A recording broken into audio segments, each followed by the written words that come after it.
E aí, pessoal, tudo legal com vocês? Ó, o Enem tá chegando e prova muito importante, né?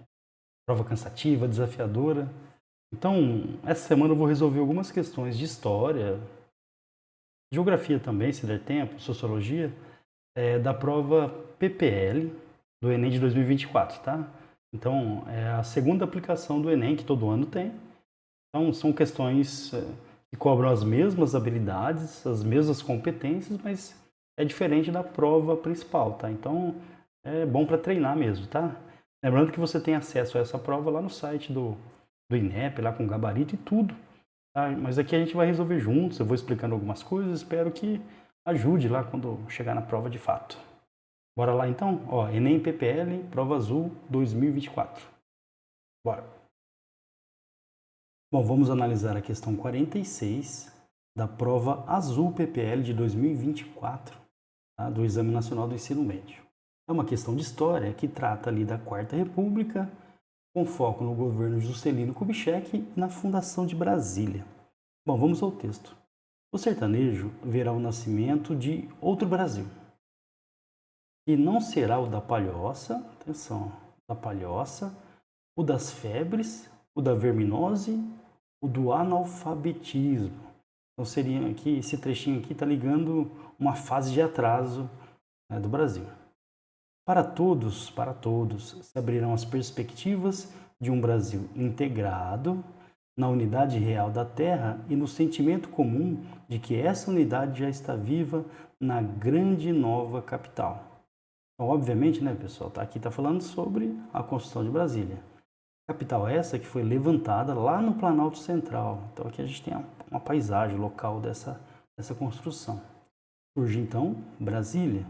Não há dúvida de que o presidente Juscelino Kubitschek despertou grande parte do território nacional.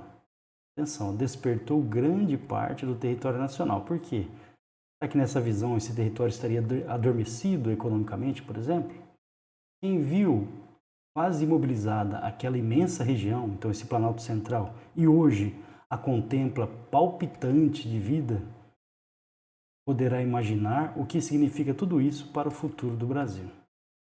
Então, gente, aqui tem que lembrar daquela ideia, né? Por exemplo, o que levou Juscelino Kubitschek a construir Brasília? Então, o objetivo da construção de Brasília era levar o desenvolvimento para o interior do país, promover uma integração econômica nacional. Afinal, né, o Brasil, historicamente, ele sempre foi muito penso aqui para o litoral. Então, a ocupação do território brasileiro, ela se deu muito próximo ao litoral. Hoje em dia, ainda, 70% da população brasileira vive próximo ao litoral. As grandes cidades, as mais importantes, também estão nessa região. Então, a construção de Brasília, obviamente, foi uma tentativa de integração. Aí sempre dá uma olhadinha na legenda, ó. O Brasil é um marco histórico do movimento de emancipação nacional. Correio Brasilense, 26 de abril de 1960, é o ano ali da inauguração de Brasília. Bom, vamos lá. O texto, atenção, o texto faz referência a uma mudança na perspectiva acerca da integração nacional. Integração nacional. A integração Juscelino Kubitschek. Que relaciona a correspondências oficiais e patriotismo. A gente consegue enxergar patriotismo no texto, né? Então, por exemplo, o sertanejo verá o nascimento de um outro Brasil, né? Uma unidade nacional, mas eu não consigo enxergar, nem compreender muito aqui essas correspondências oficiais. Então, eu descartaria essa A. B, elementos paisagísticos. Então, por exemplo, aparece ali o Planalto Central, né? E o desenvolvimentismo. Lembrando, Juscelino Kubitschek, ele é considerado um desenvolvimentista. Né? Então, esse termo é muito ligado ao Juscelino Kubitschek. E normalmente, quando aparece questão sobre ele, essa palavrinha aqui está na resposta certa. Então, a resposta B já é a resposta correta. Então, questão 46 do Enem PPL de 2024, resposta B. C, artefatos regionais e federalismo. Então, onde estariam esses artefatos regionais? Aparece lá no começo, mas o federalismo, ele dá a ideia de autonomia para os estados e tudo mais. Não é isso que aparece no texto, tá? Ali fala de uma proposta de integração nacional. Relatórios médicos, aqui dá para descartar de cara, né? Fala ali de doenças, febres, verminose, mas Esse não é o tema do texto. E mensagens parlamentares também não consigo enxergar isso no texto. E menos ainda um movimento socialista, uma revolução socialista. Então, portanto, resposta certa, questão 46 do Enem PPL 2024, resposta B. Bom, agora a questão 47 da prova PPL azul do Enem de 2024. Essa é uma questão que trata sobre a Idade Média e ela fala sobre a principal característica econômica desse período, que é a economia voltada para a agricultura, para a agropecuária. Então, a riqueza produzida nesse período, a riqueza desse período era a terra, a posse da terra, a produção agrícola, a criação, por exemplo, de ovelhas, de gado. E obviamente que a riqueza produzida e as construções da época estão ligadas a essa riqueza que vem da agricultura. E essa questão aqui, ó, se você tiver uma leitura bem atenta do texto, já dá para responder, tá? Então vamos lá. Então, a arte urbana, a arte das catedrais, extraiu dos campos vizinhos o principal alimento de seu crescimento.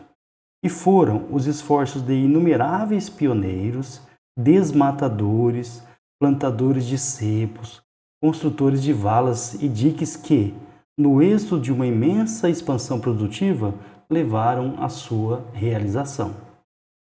Tendo como cenário novas colheitas, ó a dica, e jovens vinhedos, então tá tudo falando de agricultura aqui, ergueram-se as torres de Laon. Então, eu não preciso saber, por exemplo, que torres são essas exatamente. Só prestar atenção no foco do texto, né, que fala aí da produção agrícola do período. Esculpida na pedra, a figura de 2 bois de trabalho as coroa. Nos capitéis de todas as catedrais florescem ramos de videiras.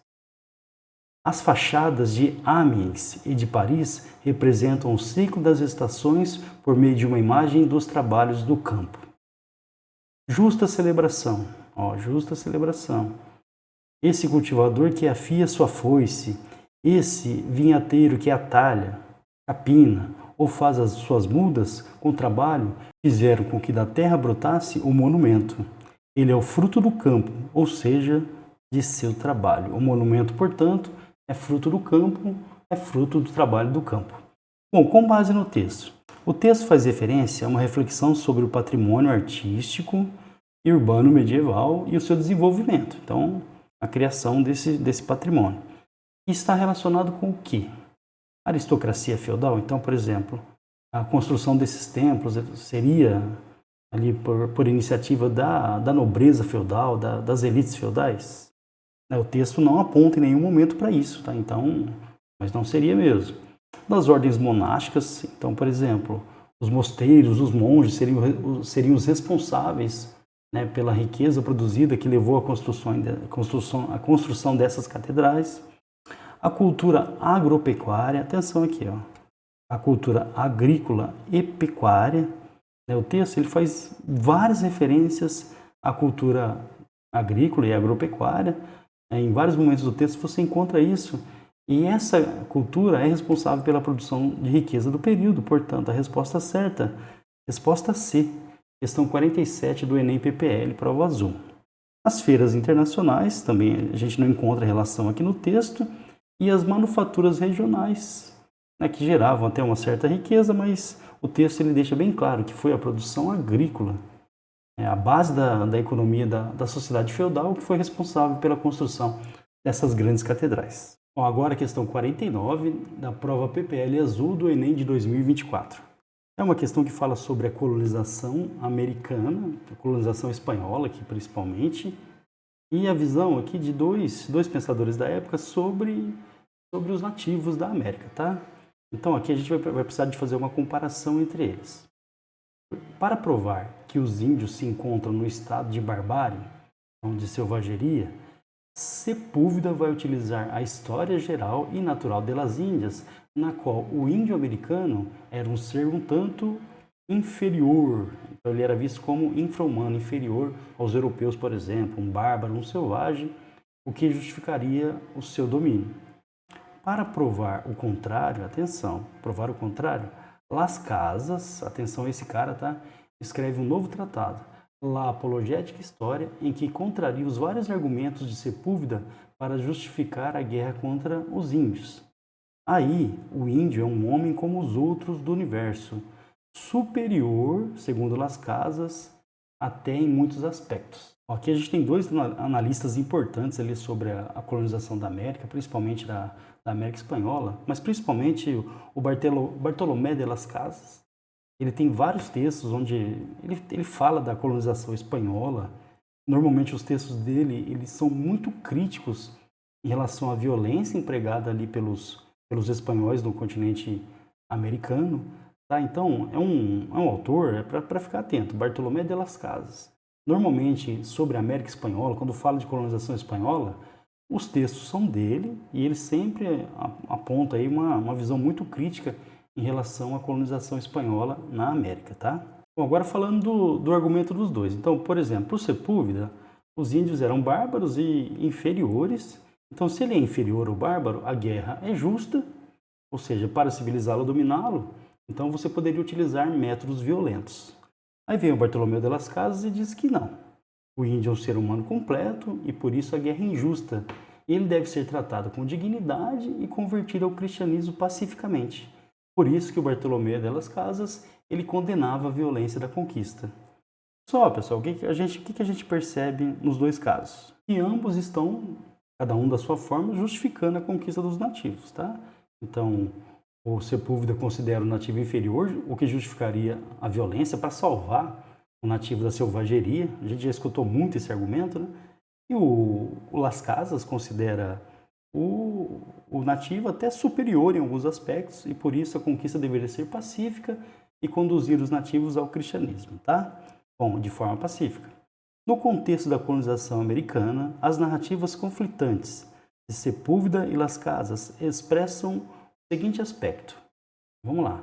Aceitação da diversidade. Gente, falou de colonização da América. Os europeus eles não entenderam, não compreenderam, não aceitaram a cultura nativa, se achavam superiores. Então, uma visão etnocêntrica, eurocêntrica. Então, essa provavelmente sempre estará descartada quando envolver questões sobre esse tema. Reconhecimento da alteridade, ou seja, uma espécie de empatia aqui com os nativos, obviamente que não. Reprodução do etnocentrismo, atenção. Caiu questão sobre colonização. Então temos termos-chave, por exemplo, eurocentrismo e etnocentrismo. É quando você coloca uma etnia no centro, colocando a outra, né, como inferior, o que permitiria, né, nos dois argumentos a gente tem isso, o domínio, a conquista, a imposição cultural. Então, resposta certa, reprodução do etnocentrismo. Cada um dos pensadores da sua forma, né, defendendo aí a aculturação dos povos nativos, o domínio dos povos nativos. D, compartilhamento do bem comum. Então, compartilhamento do bem comum, será que, por exemplo, que o texto, né, e a colonização americana, ela tinha como base compartilhar os bens aí com os nativos, por exemplo? Eu acho que não, tá? E convergência das crenças religiosas, de novo, repetindo, isso está muito errado, né? Os europeus eles não aceitavam as crenças nativas e tentaram, de várias formas, impor a crença europeia sobre os povos nativos da América. Aconteceu no Brasil também. Agora a questão 51 da prova azul do Enem PPL de 2024. Bom, nessa questão a gente tem uma charge, então atenção a todos os detalhes, sempre olha também a referência da charge, é interessante olhar o período que ela foi elaborada, sempre atenta a todos os detalhes. Então tá aqui, tem o DOR aqui, falando que todo brasileiro tem direito à moradia, lembrando que isso está na nossa Constituição Cidadã de 1988. Aí a gente tem aqui, em frente ao outdoor, numa praça aqui, né, tem um banquinho aqui atrás, algumas cabanas, aí cada um dos que está na cabana está sonhando com a sua moradia. Bom, analisando a charge e o conhecimento histórico, essa é uma questão de sociologia, mas também que mistura história, né, a luta por moradia ao longo dos séculos no Brasil, né, desde lá do período da escravidão, por direitos sociais. Bom, o direito social do cidadão, representado na charge, demanda a adoção de qual medida? Então, qual medida para resolver o que está na charge? Então, qual medida é necessária para resolver o que está na charge? Alternativa A, expansão da jornada laboral. Essa palavrinha sempre está no Enem, tá? Então, laboral é referente a trabalho. Então, você aumentar a jornada de trabalho. Por exemplo, hoje no Brasil de 8 horas, aumenta para 16, 18. Será que isso vai resolver esse problema? Tá? Então, pelo contrário, hoje em dia o debate é sobre redução da jornada, né, da escala 6 por 1, por exemplo. Valorização do trabalho informal. Ó, quem não sabe, o trabalho informal é aquele sem carteira assinada, ou seja, onde o trabalhador ele trabalha, mas ele não tem os benefícios da lei trabalhista, por exemplo. Normalmente são trabalhadores precarizados que ganham baixos salários. Então, obviamente que isso não vai resolver. Resposta C. Ampliação do acesso à habitação. Vamos lá, gente, ó. Um problema, né, que segundo a charge é a falta de moradia. Como que eu vou resolver esse problema? Ampliando, obviamente, o acesso à moradia para a população. Como? Através de, por exemplo, de incentivos governamentais, tipo lá aquele Minha Casa Minha Vida. Então, resposta certa da questão 51, alternativa C, ampliação do acesso à habitação. Só para conferir, a D, construção de alojamentos públicos. O alojamento público ele é uma medida paliativa. Então, por exemplo, você tem moradores em situação de rua, você constrói alojamentos para abrigar essas pessoas. Mas é necessário o quê? Uma solução definitiva e não provisória como um alojamento público. Embora seja uma medida importante, principalmente para quem vive nas ruas, tá? E edificação, essa absurda, né? Edificação de condomínios elitizados. Não, com construção de condomínios elitizados, você cria muros, barreiras na área urbana, segregando a população mais pobre, tá? Então, questão 51, resposta certa C. Bom, pessoal, hoje resolvemos 4 questões do Enem de 2024. Logo, logo tem mais, tá? Não esquece de dar aquele likezinho, compartilhar o canal, clica no coraçãozinho, manda lá para o amigo, tá? Vamos ajudar aí a fortalecer o canal do Fabião e também a passar no Enem. Valeu, tudo de bom.